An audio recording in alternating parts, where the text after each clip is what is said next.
चलिए अब next question 17 के बाद 18 नंबर क्वेश्चन आइए। चैप्टर चल रहा है बहुपद, ठीक है। लगातार आप लोग के लिए मेहनत हमारा जारी है। बस आपसे इतना दरखास्त है कि आप लोग सिर्फ वीडियो को शेयर कीजिए, बस रोकना नहीं है वीडियो को। द्विघात बहुपद के शून्यकों की संख्या कितनी होती है? द्विघात बहुपद में शून्यकों की संख्या 2 होती है, बता दिए थे ना। द्विघात बहुपद में शून्यकों की संख्या 2 होती है, रैखिक बहुपद में शून्यकों की संख्या 1 होती है, और त्रिघात बहुपद में शून्यकों की संख्या 3 होती है। त्रिघात बहुपद में शून्य का संख्या 3, द्विघात बहुपद में शून्य का संख्या 2, रैखिक बहुपद में शून्य का संख्या 1। तो इसका आंसर कितना होगा? द्विघात बहुपद में शून्य का संख्या कितना होगा? आंसर इसका होगा 2। आंसर कितना होगा? 2। 18 का ऑप्शन नंबर ये 2 नंबर ऑप्शन होगा, ठीक है, 2 नंबर ऑप्शन, ठीक है। अब 19 नंबर आइए।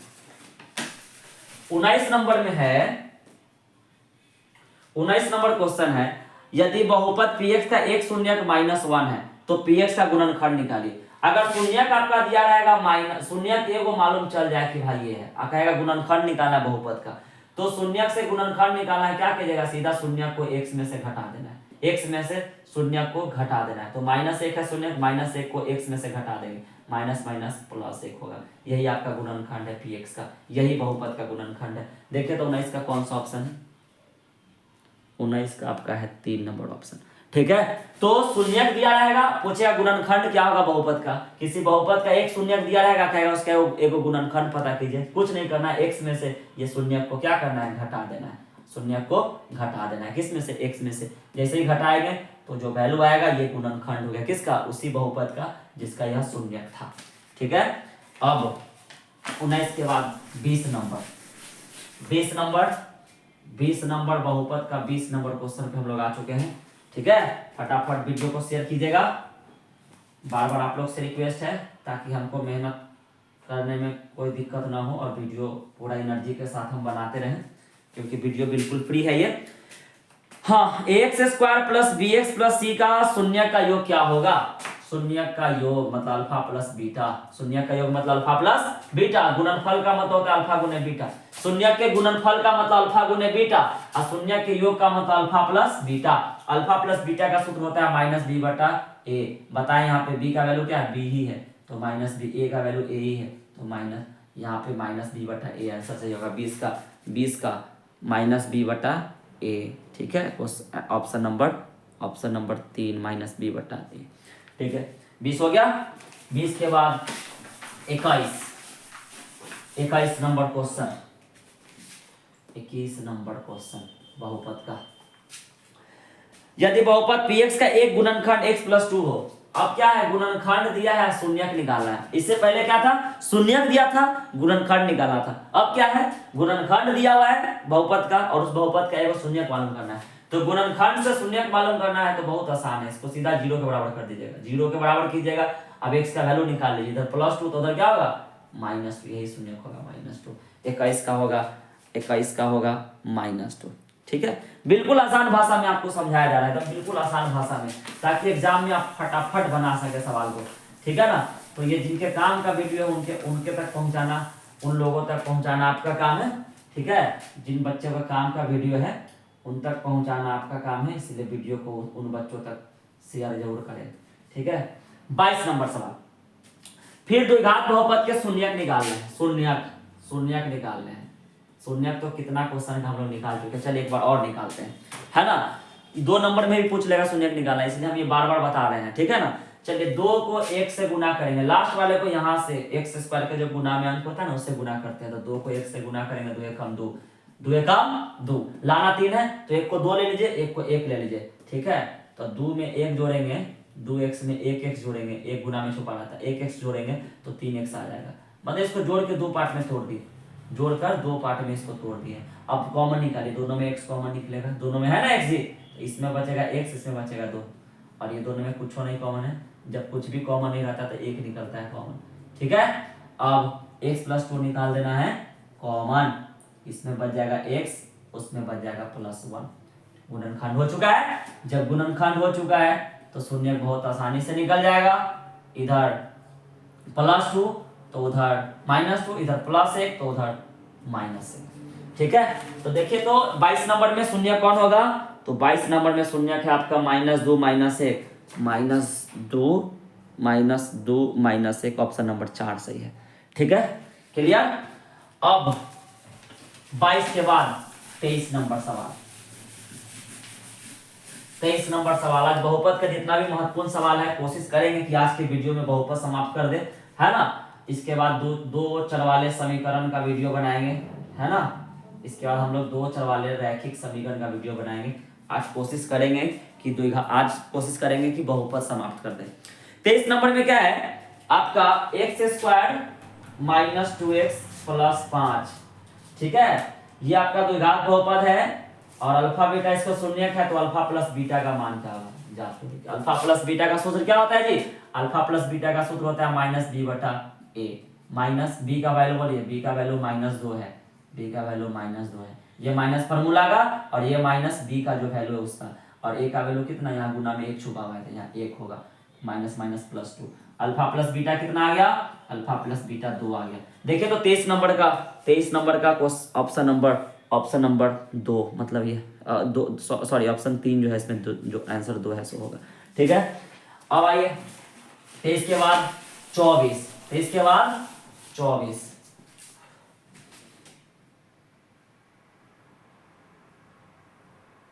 नंबर क्वेश्चन देखते हैं। 23 के बाद 24 में क्या है, f(x) आपका कोई बहुपद दिया हुआ है, कितना 2x² + 6x - 6।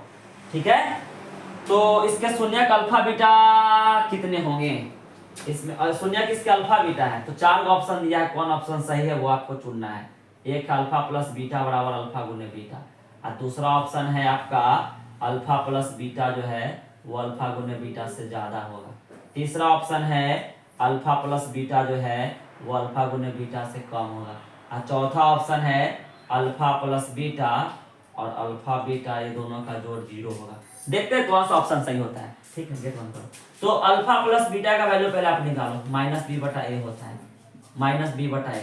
-b कितना है बाबू? -b आपका 6 है, b आपका 6 है, अब ये तो माइनस फार्मूला हो गया, और ये कितना है 2 है, कटेगा कितना आ गया -3 आ गया अल्फा प्लस बीटा। और अल्फा गुने बीटा देखो तो कितना होता है c/a। c का वैल्यू है -6 और a का वैल्यू है 2, तो ये भी आपका कितना आ गया -3 आ गया। मतलब साफ साफ देखने से पता चला दोनों बराबर है। कौन ऑप्शन सही होगा? अल्फा प्लस बीटा बराबर अल्फा गुने बीटा, ऑप्शन नंबर 1 सही होगा। 24 का ऑप्शन नंबर 1 सही होगा। ठीक है, अब आइए 25 नंबर क्वेश्चन। 25 नंबर सवाल, चैप्टर 25 नंबर। आज हम लोग बहुपद को समाप्त करेंगे, मुश्किल से 5-6 सवाल और रह गया, बस थोड़ा सा धीरज बना के रखिएगा। एक द्विघात बहुपद निकालने हैं जिनके शून्य का योग दिया है। ऐसा सवाल तो हम लोग देख चुके हैं। शून्य का योग 2 दिया है और शून्य का गुणनफल -15 दिया है। द्विघात बहुपद पता करना है। चलिए फटाफट आप मेरे साथ फॉर्मूला बोलिएगा। द्विघात बहुपद का फॉर्मूला मन में बोलिए, क्या होता है? x² - alpha plus beta into x plus alpha beta. x² alpha plus beta कितना दिया क्वेश्चन में? 2 दिया है। अल्फा गुने बीटा कितना दिया है? -15 दिया है। ठीक है, तो x² - 2x - 15 यही आपका द्विघात बहुपद है। यही द्विघात बहुपद है, यही द्विघात बहुपद है। देखिए तो जब शून्य का जोड़ 2 रहेगा, गुणनफल -15 रहेगा, तो द्विघात बहुपद कौन होगा? ये होगा। फॉर्मूला सिर्फ आपको याद रखना है यहाँ पे। तो ये कौन सा ऑप्शन मैच कर रहा है 25 का? 25 का आपका मैच कर रहा है ऑप्शन नंबर 4 मैच कर रहा है, 4 वाला 4 मैच कर रहा है। ठीक है, ऑप्शन 4 मैच कर रहा है। 25 हो गया। अब 25 के बाद ये 26 नंबर। 26 नंबर तो 26 में क्या है? अल्फा बीटा इसके द्विघात बहुपद के शून्यक हैं। ठीक है, ये बहुत अच्छा सवाल है, बहुत अच्छा सवाल है ये, और कई साल पूछा हुआ सवाल है ये। ठीक है, द्विघात बहुपद है। यहाँ पे आपका 1/अल्फा प्लस 1/बीटा निकालना है। 1/अल्फा प्लस 1/बीटा। तो यहाँ क्या करना है? पहले आप अल्फा बीटा का लघुत्तम निकालेंगे। अल्फा बीटा का लघुत्तम निकालिए। अल्फा बीटा, अल्फा से अल्फा कटा बीटा बचा, बीटा एकम बीटा, बीटा से बीटा कटा अल्फा बचा, अल्फा एकम अल्फा। तो ऊपर में क्या आ गया? अल्फा प्लस बीटा, और नीचे में आ गया अल्फा गुने बीटा। अल्फा प्लस बीटा का सूत्र क्या होता है बाबू? -b/a। अल्फा गुने बीटा का सूत्र c/a, a से a कट जाएगा, क्या है? -b/c। -b मतलब -3 यहाँ पे दिया, b का वैल्यू -3, और एक c का वैल्यू कितना दिया? 5। देखो तो माइनस माइनस प्लस 3/5 इसका आंसर होगा। 3/5 क्वेश्चन नंबर 26, 26 का 3/5, 3/5 सही है, ऑप्शन नंबर 1 सही है। ठीक है, ये था क्वेश्चन नंबर 26। ठीक है, इस तरीके से 1 प्लस अल्फा 1/अल्फा प्लस 1/बीटा निकाला रहेगा, लघुत्तम निकाल के इसी तरह बनाना। ठीक है, अगर भारी लगे तो इसको रिमाइंड करके 2-3 बार देख लीजिएगा। ठीक है, भारी नहीं लगना चाहिए, वेरी सिंपल क्वेश्चन है सर। हाँ, 26 के बाद आइए 27 नंबर क्वेश्चन देखते हैं। 27 नंबर क्वेश्चन, बहुपद का 27 नंबर क्वेश्चन। ठीक है, जितना भी ऑब्जेक्टिव के लिए बहुपद के लिए महत्वपूर्ण सवाल है वो सारे सवाल का डिस्कशन आज हम लोग कर लेंगे। सारे सवाल का डिस्कशन हो जाएगा, डरना बिल्कुल नहीं। इसके शून्य का योग निकालना है। शून्य का योग का मतलब होता है alpha plus beta. Alpha plus beta निकालना है, जिसका सूत्र क्या होता है -b/a। तो ABC छापने के लिए पहले इसको हम सिंपल करेंगे, मतलब द्विघात बहुपद के व्यापक रूप में लाएंगे। x को 2x से गुना करेंगे 2x², x को 5 से करेंगे 5x -3 आ गया व्यापक रूप में। अब बताएं b का वैल्यू कितना है यहाँ पे, तो b का वैल्यू है -5, b का वैल्यू -5, a का वैल्यू कितना है, a का वैल्यू है 2, तो माइनस प्लस 5/2। देखिए तो 5/2 कौन सा ऑप्शन मैच कर रहा है, यही है आपका इसका शून्य का जोड़ 5/2। 27 का 5/2, 5/2 27 का 5/2, ऑप्शन नंबर 4 सही है, ऑप्शन नंबर 4 सही है। ठीक है, अब 27 के बाद अब देखते हैं हम लोग क्वेश्चन नंबर 28। क्वेश्चन नंबर 28, अब मुश्किल से 2-3 क्वेश्चन रह गया है, मुश्किल से 2-3 सवाल और रह गया है, पूरा बहुपद अब समाप्त हो जाएगा। बहुपद में इससे ज्यादा कुछ इंपॉर्टेंट नहीं है ना। जितना प्रकार के क्वेश्चन का डिस्कशन बहुपद में हुआ है, बस उसी प्रकार में से कोई ना कोई क्वेश्चन आपका आएगा उसी प्रकार में। ठीक है, अंक बदल देगा लेकिन सवाल वही रहेगा। पैटर्न बहुपद का यही रहता है पूछने का। ठीक है ना, तो इसीलिए आप इसको अच्छे से देख लीजिएगा। 2 x इंटू x -1, इसके शून्य का गुणनफल निकालना है, मतलब अल्फा गुने बीटा। अल्फा गुने बीटा का सूत्र होता है c/a, अल्फा गुने बीटा का c/a। तो c/a पता करने के लिए पहले हम लोग द्विघात बहुपद को व्यापक रूप में लाएंगे। x गुना होगा x² और x और 1 गुना होगा तो प्लस x। ठीक है, अब इसको हम लोग x² को पहले लिखते हैं, x वाले को बीच में लिखते हैं, अचर पद को लास्ट में। अब हो गया व्यापक रूप। c का वैल्यू आराम से बोले कितना होगा 2, a का वैल्यू -1, बटा वाला माइनस ऊपर चला जाएगा, आंसर होगा -2। 28 का आपका -2 है, 28 का -2, ऑप्शन नंबर 1 सही होगा। ठीक है, आ गया बात समझ में, आ गया समझ में। तो इसका जितना भी महत्वपूर्ण सवाल है वो डिस्कस हो चुका है। ठीक है, इसका जितना भी महत्वपूर्ण सवाल है लगभग डिस्कस हो चुका है। अब हम लोग अगले वीडियो में आपसे मिलेंगे 2 चर वाले रैखिक समीकरण के साथ। 2 चर वाले रैखिक समीकरण में मिलेंगे फिर आपसे नेक्स्ट वीडियो में। तब तक के लिए जय हिंद।